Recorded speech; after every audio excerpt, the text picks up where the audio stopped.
বিদ্যুৎ জ্বালানি ও খনিজ সম্পদ মন্ত্রী বলেছিলেন যে কোনো জ্বালানি সংকট নেই এবং সবাই যারা তেল সংগ্রহ করতে যাচ্ছে তারা যথাযথভাবে তাদের সেবা স্থান থেকে পাচ্ছে। কিন্তু মাননীয় স্পিকার, আমরা দেখতে পাচ্ছি গ্র্যাজুয়ালি পাম্পগুলো বন্ধ হয়ে যাচ্ছে। আজকে সিলেটের পাম্প বন্ধ হয়ে গিয়েছে।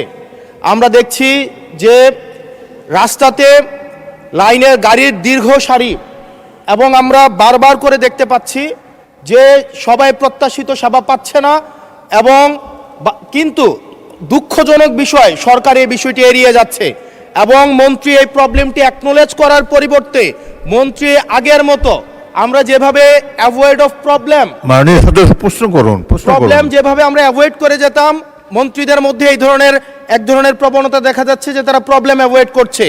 আমার মন্ত্রী মহোদয়ের কাছে প্রশ্ন, উনি কি দেখতে পাচ্ছেন না যে গাড়ির দীর্ঘ সারি এবং গ্র্যাজুয়ালি যে পাম্পগুলো বন্ধ হয়ে যাচ্ছে, সেবা কার্যক্রম বিঘ্নিত হচ্ছে, স্কুল বন্ধ হয়ে যাচ্ছে? সেই জায়গাতে উনি কবে নাগাদ এই সমস্যাগুলোর যথাযথভাবে উনি সমাধান দিবে এবং উনি প্রবলেমটি অ্যাকনোলেজ করবেন কিনা? ধন্যবাদ মাননীয় স্পিকার। মাননীয় মন্ত্রী।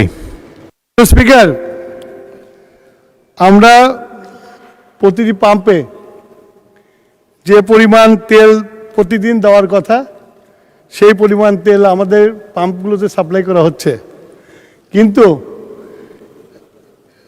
ইরান ঘটনার পর থেকে হঠাৎ করে বিক্রি বেড়ে গেছে।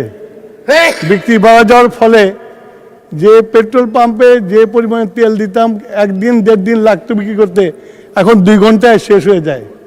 সেই জন্য আপনার মানুষের যে প্যানিক বাইংটা শুরু হয়েছে, লাইন দেখা যায় কিন্তু পেট্রোল সাপ্লাই হয় না, এটা ঠিক না। পেট্রোল প্রতিদিন সাপ্লাই করা হয়।